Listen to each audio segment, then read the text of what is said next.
Bakas ang pinsalang inabot ng bahay ng teroristang si Marwan nang lusuwin ito ng PNP South sa Maguindanao.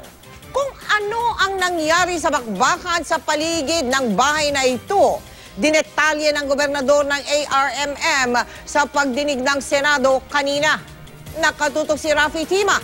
Exclusive. Sa kumpul ng mga kabahayang ito, matatagpuan ang sinasabing tinirhan ng napatay na international terrorist na si Zulkifli Binhir alias Marwan sa liblib na bahaging ito ng Mamasapan o Maguindanao. Bukod sa maisan, napapaligiran ng mga puno ng saging ang bahay ni Marwan. Ang bahay na gawa sa sawali at may bubong na nipa, may 3 kwarto sa loob. Sa video ito mula sa source ng GMA News, tila iisa lang ang pasukan ng bahay. Sa bungad, makikita ang kusina. Ang susunod na kwarto ang tila dining area. Dito makikita pa ang mga plato at iba pang kubyertos na ginamit ni Marwan. Ilan sa mga ito may mga butas, indikasyon ng matinding bakbakan. Sa huling silid ng bahay ang kwarto ni Marwan. Dito raw siya napatay ng mga komando ng PNP SAF at dito siya tinanggalan ng daliri. Sa larawang kuha ng PNP SAF, ilang minuto matapos nilang mapatay si Marwan, makikita ang kulay berdeng kulambo at itim na plastik na tila ginawang takip sa isang bahagi ng dingding ng kwarto.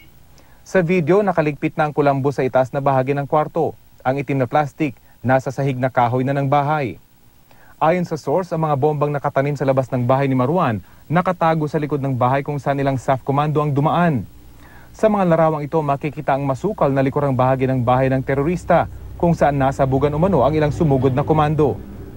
Kanina sa Senado, ipinakita rin ni ARM Governor Mujib Hataman ang kinaroroonan ng kubo ni Marwan at Usman. Kasama rin sa kanyang PowerPoint presentation ang posisyon ng SAF Assault Team. Pati na ang mga larawan sa loob ng kubo ni Marwan at ang umunoy bakas ng dugo sa ilalim ng kubo matapos mapatay si Marwan. Within 15 minutes firefight, umatras po ang ating SAF at dito sa lugar na to, dito na ho nagkabakbakan pati yung puwersa ng MILF at BIFF. Paglilinaw ng source, bagaman dating bahay ito ni dating MILF Commander Ustaz Bagindali, hindi raw ito ebidensyang kinupkop ng MILF ang international terrorist. 4 na taon na raw itong abandonado. Walang makapagsabi kung kailan ito ginawang bahay ni Marwan. Sa ngayon, wala pa umunong plano kung ano mangyayari sa bahay na tinirhan ni Marwan. Ang pamilya ni MILF Commander Ustaz Bagindali, na siyang dating may-ari nito, noon pa man, ay tila wala na raw itong balak-balikan. Pero ayon sa isang source, isa sa mga pwedeng gawin ay gibayin ng struktura na nagsilbi umanong masamang imahe sa bayan ng Mamasapano. Mula dito sa Maguindanao, Rafi Tima, nakatutok, 24 oras.